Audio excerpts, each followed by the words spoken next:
Hanggang ngayon mga kalapatid, sa under observation pa rin yung checkered na yun. Ayan, ito yata yun, ito. Yan, kasi yan yung bumabara ako dito sa section ng mga ano natin dito, mga ibon mga kalapatid. So ito, gutom na si Grisel, oh. So tingnan ko pa kasi kung talagang barako yan, alisin natin dito yan mga kalapatid. So ito. Ayan. Malaki eh. Hindi ko pa sure kung barako o ano siya eh. Pero speedbird yan, tinabi ko yan yung stock bird ko. Ito naman, si Grisel. Ito, sobrang amo mga kalapatids. Favorite ko to. Isa sa mga paborito kong ibon talaga to. Ito yung nanay ni, ni Grisel Lawin, 2 times lap winner. Ayan, ito yun. Condition na ulit to. So by next month, pwede ng pares yan. So kakain na sila ngayon. Ayan, tapon muna natin yung tubig. Bigyan natin ng patuka. So dahil one day eat lang sila ngayong alas 12, 12:30 na nga eh. Bigyan na natin sila. Kanina pinadeliver na natin yung mga ending birds natin. Tanyo, dahil one day eat lang yan mga kalapatids. Gutom na gutom. Yan. Pero hindi naman sila pumapayat. Gaganda ng katawan yan.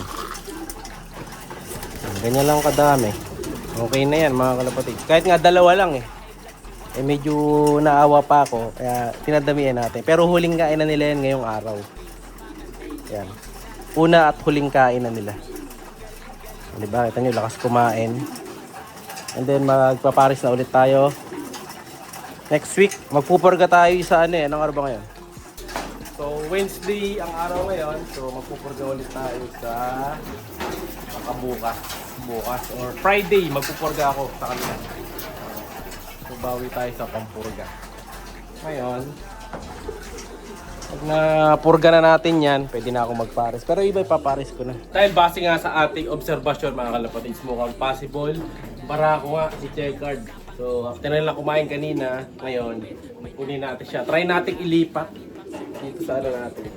Sa para ako section. Ito yun, ayan, yung ilipat dito. Yun siya mga kalapatids, buwabara ako. Yun o. Yan, ito. Uhuli natin ito, kailangan mahuli natin. Papakot muna tayo. Yung maganda dito sa stock section na ginawa natin na ito mga kalapatids. Talagang maluwag siya. Ayan o. So yung ibabaw ng roof natin, abot ko yung pinakaano natin, ceiling. Ayan. Kaya madaling pinturahan ulit sakaling kalawangin. Ayun o, nagbabara ako talaga eh. Ayan siya mga kalapatids o. Pag may lumapit na kalapate, pinabarata ko. Sabihin, bara ako talaga to. Ayan natin siya. Ayusin ko rin kasi yung listahan ko mga kalapatids. Dahil malista natin yung mga tamang gender nila. Ayan siya mga kalapatids. Tingnan nyo.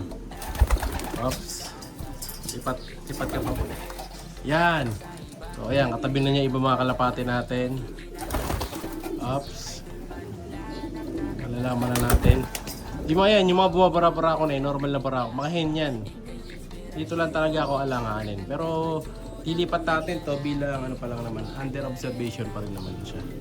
Pagka babae, babalik natin dito. Yan, katulad nito, ayan, kala mo, lalaki. Pero hen yan, mga kalapatids. Yan yung Alphonse. Ito yung inuhuli natin. Ayan, pagawin. Tingin ko bara ako to. Oh, grabe lakas bumara ako eh. Oh, sa tingin nyo. Diba? Tingin ko bara ako yan. Ito, nasira na to. Hindi ko pa nalagyan ng suporta. Ayan, lakas bumara ako. Huli natin. Yeah! Huli ah. Sana. Ito ba yun, boy? Medyo madulas yung ano niya, himas.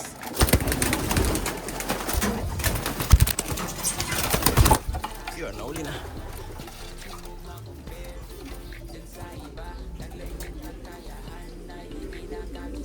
Four, 6. Hindi ko alam kung kanino anak to eh. 446. Double check natin mamaya kung kanino talaga siyang anak. Ayan. Para malaman ko yung line. Pero lilipat natin ito sa Barako section. Maganda to, yung isa na to. Ayan. Hindi naman natin i-stock bird to mga kalapatid, kundi solid to. Ayan. So baba natin ha. Pakita ko sa inyo. Ito yung ibon na suspected kak natin mga kalapatid. May dumi pa sa ilong. Ayan. Mamaya, check ko kung kaninong anak to. Yan yung ring niya. Kabatch ng mga pinending natin na ganito yan. 446. Ayun o. Tara, dali na natin sa ano. Ayan, ang ganda bagwis na ito. Dikit-dikit. Speedbird to. Lahi nung banbunderin natin. Ngayon, pasok natin dito. Tingnan natin. Ayun yung mga naghihintay sa kanya, oh. Mga bardagul. First day. Alright. Ayan na siya. Ayun. Pinuntahan na ng mga ibang ibon. Sana. Ayun, nandun siya mga kalapatids. Pag ito, hindi masyado nanlaban dito. Hento. Pag nakipagsabungan na to, barako talaga. Ayan, nilapitan na. Pinalibutan na ng mga barako natin. Napagod din siya, kakahuli natin eh. Binabarako siya ni Dax. Yan. Kalimutan ko na yung ring number mga kalapatids. Ah, hindi, barako. Ayun na mga kalapatids, oh. Oh, nakapag-away na eh. So, barako siya. Barako, confirm. Ayan, oh. Diba? Oh, barako.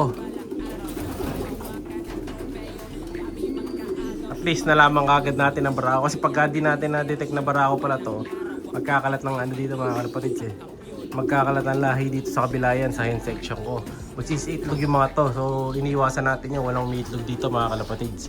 Dahil one day eat lang sila, di sila nakakapondo na itlog, di sila sobrang taba eh. One day eat lang sila dito yung mga hen. Ayan, para condition sila palagi at ready to breed pag dinukot ko. O ayan ha, confirm. Tapos ito yung bibigay yung ibon dun kay Pinsan HTB Lop, naka one tie cross one tie. Ito na yon mga kalapatids, sa kanya ko bibigay. Yan, kasi nag-request siya sa akin eh. Gusto daw niya ng Taiwan cross Taiwan. Ayan, so ito Taiwan to. So anak na to ni Coco, cross dun sa checkered na Taiwan. So pure Taiwan to mga kalapatids. Pang flyer ko to. Ang ganda niyan mga kalapatids. Pakita ko sa inyo ha. Kunin natin. So kumain natin, hindi ba lang wala. Ganda to, barako mga kalapatids. Mahinayang ako dito eh, kaya syempre. Nag-request si pinsan natin. Kaya bibigay natin sa kanya. So hingi na lang ako sa kanya ng ano niya, ng pangmabilisan niya line kasi mabibilis din ibon nun. So hingi tayo sa kanya ng full sib ni Queen. So ito yung Taiwan mga kalapatids, cross Taiwan. Oh, pakita ko sa inyo. So, buti ko makatakas. Ito taras boy. So ito yung Taiwan cross Taiwan mga kalapatids. Ayan. Maliwanag ba? Ayan, Taiwan cross Taiwan to. Ito nyo naman ang katawan, ganda ng katawan niya mga kalapatids. Machong macho. Oh. Ayan oh. Tingin ko mabilis to eh. Pura pa lang, mabilis na yan oh. One tie cross one tie. Kita nyo yung buntot niya mga kalapatids. Ang isi lang ng buntot nito. Strong back. Maiksi buntot. Gusto ko dito maiksi buntot eh. Mabilis to, tingin ko. Baka ang haba ng mga bagwis din oh. Mas makakapal. Kaya expect ko ano talaga to, may speed. Si pinsan ko na bahala dyan. Yan. Paris na lang niya sa mga matutulin niya para mas lalong tumulin. No? So ito, Taiwan bird na to eh. Yan. Pasok natin. Sa cage, katabi niya dito, isang grisel. Inalis ko na rin. Kasi sumasablay na sa semilya si Dax. Ayan, barako sa no. Sumasablay na sa barako si Dax, yung Vandenbroek natin na main breeder. Ito huling naging anak niya. Kapares yung nanay ni Grisel Lawin, 2 times lap winner. So, tinabi ko na tong Grisel. Ayan, kasi baka last na anak na pala to. Ayan, kaya inano ko na. Kumbaga, pang-reserve ko na yung lahi mga kalapatids. So, magpapakain muna tayo. Ayun, nakatampak yung mga pakainin ko dito. Ayun, yung mga tubig, tubigan yan. Tubig lang sila ngayon, buong araw. Tapos bukas, ano na to? Tubig ulit or electrolytes. And then, purga na tayo. Ayan, ayusin ko rin yung mga cage dito kasi yung ibang ibon na padala na natin. Siyempre, hindi mawawala yung mga special shoutout natin mga kalapatid dahil matagal tayong nawala at hintay tayo nakapag-vlog dito sa bahay. Ayan, special shoutout kay Dwayne James po na share. Ayan, basta James Pogi yan. Shoutout kay Rudy's Vlog. Shoutout din kay Chagle Laremselov, kay Ricky Bandal, shoutout sa idol. Shoutout kay Rex Ortiz, shoutout sa idol. Shoutout kay Maron Ogulto, kay Tony WB. Hindi ko mabagit yung ano niya, surname kasi medyo nakakabulol. Shoutout kay Judriel Briones, kay Jasmine Larinya, shoutout idol. Shoutout kay Michelle Angeles, kay Salvador Arevalo, na siyang nagawin ng ating mga gift bird. So actually, ang nag-gift bird ko sa kanya is hindi bababa ng 5, no? Kaya pahinintay nyo, basta top 1. Saka lagi nagko-comment, sigurado pagkakaroon ng mga kalapatihan. Shoutout kay Boss Neben 7311. Shoutout din kay John Limuel Sabas, kay Rendren Garcia.